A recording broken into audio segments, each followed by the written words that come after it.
ಮಾಡಿ ಬಂದ್ರಿ ಸರ್, ಏನು ಸಂಕಲ್ಪ ಮಾಡಿದ್ರಿ ಸರ್? ನೋಡಿ, ಒಂದು ನಮ್ಮ ಬದುಕಿನಲ್ಲಿ ಒಂದು ನಮ್ಮದೇ ಆದಂಥ ಒಂದು ಆಚರಣೆ ವಿಚಾರದಲ್ಲಿ ಇಟ್ಕೊಂಡಿದ್ದೀವಿ. ಎಲ್ಲರೂ ಅವರವರ ಮನಃಶಾಂತಿಗೋಸ್ಕರ ಕೆಲಸ ಮಾಡ್ತಾರೆ ವಿವಿಧ ರೀತಿಯಲ್ಲಿ. ನನಗೆ ದೇವಸ್ಥಾನ, ಮಸೀದಿ, ಚರ್ಚ್ಗಳು, ಜೈನ್ ಬಸ್ತಿಗಳು ಇವೆಲ್ಲ ಒಬ್ಬರು ಆತ್ಮ ಸಾಕ್ಷಿ. ಸೊ ನಾವು ಹೋಗ್ತೀವಿ. ಅದರದ್ದೇನು ಒಂದು ಟೆಂಪಲ್ ಅಂತ ಏನಿದೆ, ಮನೆಯಲ್ಲೂ ನಾನು ಬೆಳಗ್ಗೆ ಪೂಜೆ ಮಾಡಿದೆ, ಮನೆ ಈಚೆ ಬರೋದಿಲ್ಲ. ನಮ್ಮ ನೀತಿ ಇದೆ, ನಮ್ಮ ಹಿರಿಯರು ಏನು ನಮ್ಗೆ ಹೇಳ್ಕೊಟ್ಟಿದ್ದಾರೆ, ನಾವು ಪೂಜೆ ಮಾಡಿದೆ ಈಚೆ ಬರೋದಿಲ್ಲ. ಇದು ನಮ್ಮ ಲೆಕ್ಕಾಚಾರ. ಅದು ಏನು ಟೆಂಪಲ್ ರನ್ನು? ಈಗ ನಾವೆಲ್ಲ ಸರ್ಕಾರದವರು ಟೆಂಪಲ್ಗಳೆಲ್ಲ ಮುಚ್ಚಿಬಿಡಕ್ಕಾಗ್ತದ? ಟೆಂಪಲ್ಗಳಿಗೆ ಪ್ರೋತ್ಸಾಹ ಕೊಡ್ತಾ ಇದ್ದೀವಿ. ಹಳ್ಳಿಗಳೆಲ್ಲ ಟೆಂಪಲ್ ಉದ್ಧಾರ ಆಗಬೇಕು ಅಂತ ಬಂಗಾರಪ್ಪನ ಕಾಲದಲ್ಲಿ ಆರಾಧನಾ ಸ್ಕೀಮ್ ಮಾಡಿದ್ದೀವಿ. ಹಳ್ಳಿ ಟೆಂಪಲ್ಲು ಇರಬೇಕು ಅಂತ. ಹಂಗೆ ಯಾರೋ ನನ್ನ ಸ್ನೇಹಿತರೊಬ್ಬರು ಹೇಳಿದ್ರು, ನನಗೆ ನೋಡಿದೆ, ಭಾಳ ಸಂತೋಷ ಆಯಿತು. ಭಾಳ ಅತಿ ದೊಡ್ಡ ವಿಗ್ರಹ, ಭೂದೇವಿಗೆ ಸಂಬಂಧಪಟ್ಟಂಥದ್ದು. ಪದೇ ಪದೇ ಹೇಳ್ತಾ ಇದ್ರಿ, ಪ್ರಯತ್ನ ವಿಫಲರಾದರೂ ಪ್ರಾರ್ಥನೆ ಫಲ ಕೊಡುತ್ತೇನೆ ಸರ್. ಇನ್ನು ಎಷ್ಟು ದಿನ ಹೇಳ್ತೀವಿ ಅದನ್ನ ಸರ್? ಈಗ ಅದಕ್ಕೊಂದು ಟ್ವಿಸ್ಟ್ ಮಾಡಕ್ ಬೇಡ ಸರ್. ಈಗ ಸರ್, ನಿನ್ನೆ ತಾವಿಬ್ರು ಸೇರಿ ಒಂದು ಬ್ರೇಕ್ಫಾಸ್ಟ್ ಮೀಟಿಂಗ್ ಮಾಡಿದ ನಂತರದಲ್ಲಿ ಸರ್, ಒಂದು ಕಾಂಗ್ರೆಸ್ನಲ್ಲಿ ಒಂದು ಹೊಸ ಮನ್ವಂತರನ ಅಥವಾ ಒಂದು ಹೊಸ ಅಲೆನ ಏನನ್ಬೋದು? ನೋಡಪ್ಪ, ನನ್ನಲ್ಲಿ ಸಿದ್ದರಾಮಯ್ಯನಲ್ಲಿ ಯಾವತ್ತೂ ನಮಗೆ ಭಿನ್ನಾಭಿಪ್ರಾಯ ಇಲ್ಲ. ನಾನಂತೂ ಗುಂಪು ಮಾಡಕ್ಕೆ ಯಾವತ್ತೂ ಹೋಗೋಣ. ನಾನು ಇವೆಲ್ಲ ಗಮನಿಸಿರ್ಬೇಕು. ಡೆಲ್ಲಿಗೆ ಹೋಗ್ಬೇಕಾದ್ರೆ ನಾನು ಒಬ್ಬ ಎಮ್.ಎಲ್.ಎ ನನ್ನ ಜೊತೆ ಕರ್ಕೊಂಡು ಹೋಗ್ಬೋದಾಗಿತ್ತು. ಅದೇನು ದೊಡ್ಡ ಕೆಲಸ ಅಲ್ಲ. ಜೊತೆಗೆ ನಾನು ಒಂದು 8 ಜನ ಹಾಕೊಂಡು 5-6 ಜನ ಹಾಕೊಂಡು ಹೋಗ್ಬೋದಾಗಿತ್ತು. ಅದರಿಂದ ಏನೂ ಪ್ರಯೋಜನ ಆಗಲ್ಲ. ನಾವು ಒಂದು ಸ್ಥಾನದಲ್ಲಿ ಇರೋರು, ಪಾರ್ಟಿ ಪ್ರೆಸಿಡೆಂಟ್ ಅಂದರೆ I am like A father figure.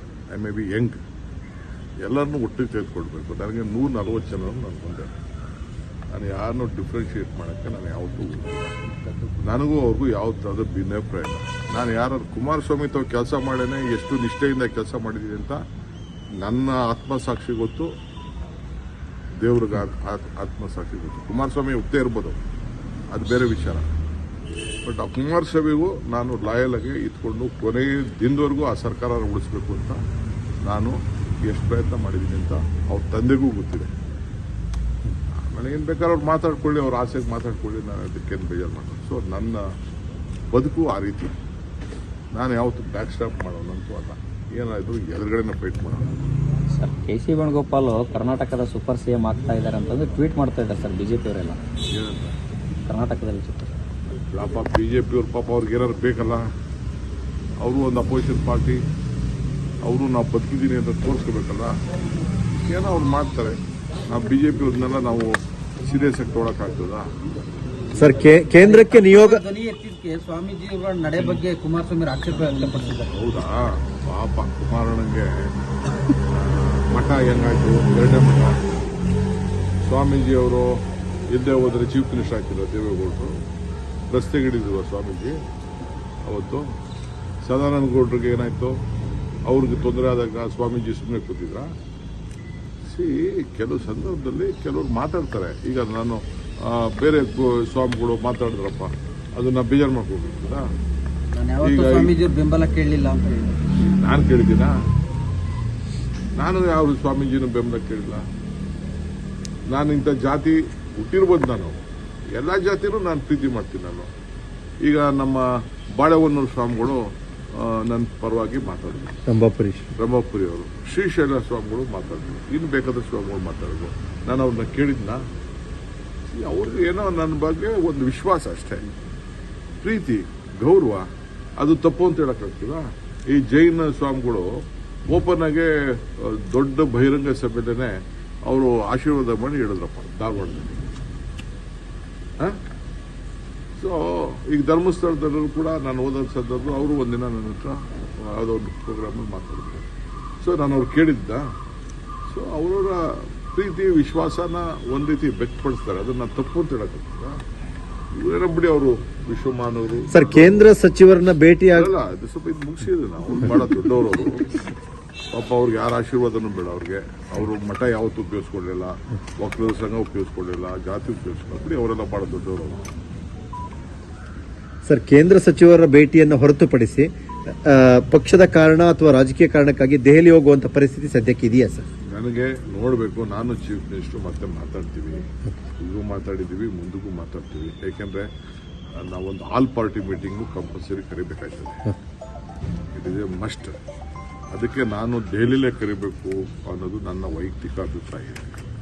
ಯಾಕೆಂದರೆ MPs ಎಲ್ಲ ಅದಕ್ಕೆ ಪಾರ್ಟಿಸಿಪೇಟ್ ಮಾಡೋದು, ಆಲ್ ಪಾರ್ಟಿಯವ್ರು ಬರಬೇಕು. ಯಾಕೆಂದರೆ ಕೆಲವು ಇಶ್ಯೂಸ್ ಇದೆ. ಈಗ ಅಸೆಂಬ್ಲಿ ಬೇರೆ ಕರೆದಿದ್ದೀವಿ. ಸೊ ಚೀಫ್ ಮಿನಿಸ್ಟ್ರು ಏನು ಹೇಳ್ತಾರೆ ನಾನು ಕೇಳ್ತೀನಿ.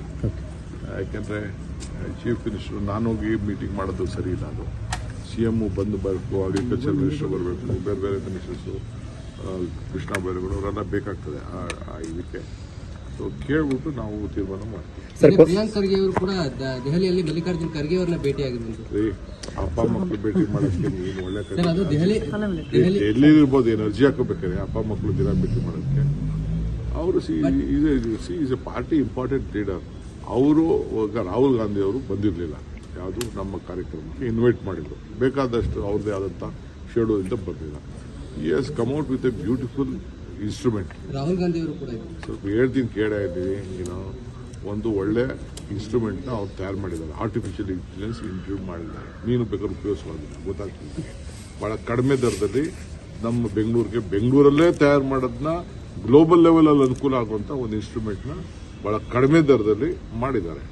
ಅದ್ರ ಬಗ್ಗೆ ಅವ್ರ ಮಾಹಿತಿ ತಿಳ್ಕೊಂಡು ನಾನು ನೋಡಬೇಕು ಅಂತ ಅಂದ್ಬಿಟ್ಟು ಅವ್ರನ್ನ ಶರತ್ ಬಚ್ಚೇಗೌಡರನ್ನ ಕರೆಸ್ಕೊಂಡು ಒಂದು ಅರ್ಧ ಗಂಟೆ ನೋಡಿ ಚರ್ಚೆ ಮಾಡಿದ್ದಾರೆ, ಪ್ರಶಂಸೆ ಪಟ್ಟಿದ್ದಾರೆ. ಯಾರು ದೊಡ್ಡ ದೊಡ್ಡ ಇಂಡಸ್ಟ್ರಿಯಲಿಸ್ಟು, IT ಪೀಪಲ್ ಎಲ್ಲ ನಿಮ್ಮ ಕರ್ನಾಟಕದಿಂದ ಒಳ್ಳೆ ಕೆಲಸ ಆಗಿದೆ ಅಂತ ಹೇಳ್ಬಿಟ್ಟು ರಾಹುಲ್ ಗಾಂಧಿ ಅವ್ರಿಗೆ ತಿಳಿಸಿದ್ದಾರೆ. ಅದಕ್ಕೆ ಅವ್ರಿಗೆ ಕರೆದು ತಿಳ್ಕೊಂಡಿದ್ದಾರೆ. ಸೊ ಅದು ಹೋದ ತಕ್ಷಣ ಎಲ್ಲ ರಾಜಕೀಯ ಮಾತಾಡೋದು ಅಂತ ಲೆಕ್ಕನ. ಅಪ್ಪ ಮಕ್ಕಳು ಸೇರಿದಾಗೆಲ್ಲ ಮಾತಾಡೋ ರಾಜಕೀಯ ಅಂತ ಮಾಡಿದ್ರೆ, ಅಣ್ಣ ತಮ್ಮದಿರು ಸೇರಿದಾಗೆಲ್ಲ ಮಾತಾಡ, ಬೇರೆಯವ್ರದೆಲ್ಲ ನಿಮ್ ಲೆಕ್ಕ ಇಲ್ಲ, ನಮ್ಮದು ಮಾತ್ರ ಲೆಕ್ಕ. ಸರ್, ಕಾಂಗ್ರೆಸ್ ಭವನವನ್ನ ಕಟ್ಟೋದಿಕ್ಕೆ, ಅದಕ್ಕೆ ಶಂಕುಸ್ಥಾಪನೆ ಮಾಡೋದಕ್ಕೆ ರಾಹುಲ್ ಗಾಂಧಿ ಅವರು ಬರಬೇಕು ಅಂತ ಹೇಳಿ ನೀವು ಆಸೆ ಪಡ್ತಾ ಇದ್ರಿ. ಅದು ಮುಂದಕ್ಕೆ ಹೋಗ್ತಾನೆ ಇದೆ. ಯಾವಾಗ ಟೈಮ್ ಕೇಳಿದೀನಿ. ಬಿಹಾರ್ ಎಲೆಕ್ಷನ್ ಇತ್ತು, ಆಗ್ಲಿಲ್ಲ. ತಿರ್ಗಾ ಕೇಳ್ತೀನಿ ಯಾವತ್ತಾರು ಶನಿವಾರ ಭಾನುವಾರ ಬಂದ್ ಮಾಡಿ ಅಂತ. ನಾನು ದುಡ್ಡು ಕಟ್ಟಬೇಕಾಯ್ತು, ಕಟ್ಬಿಡ್ತಾ ಇದ್ದೀನಿ. 2 ಕೋಟಿ ಚಿಲ್ಲರೆ ಅದಕ್ಕೆ ಫೀಸ್ ಕಟ್ಟಬೇಕಾಯ್ತು. ಅದು ಕಟ್ತಾ ಇದ್ದೀನಿ. ಎಲ್ಲರಿಗೂ ರೆಡಿ ಮಾಡ್ಕೊಡಿ ಅಂತ ಹೇಳಿದ್ದೀನಿ. ನನ್ನ ನಂಬರು 100 ಮುಟ್ಟಿದೆ. I am so happy.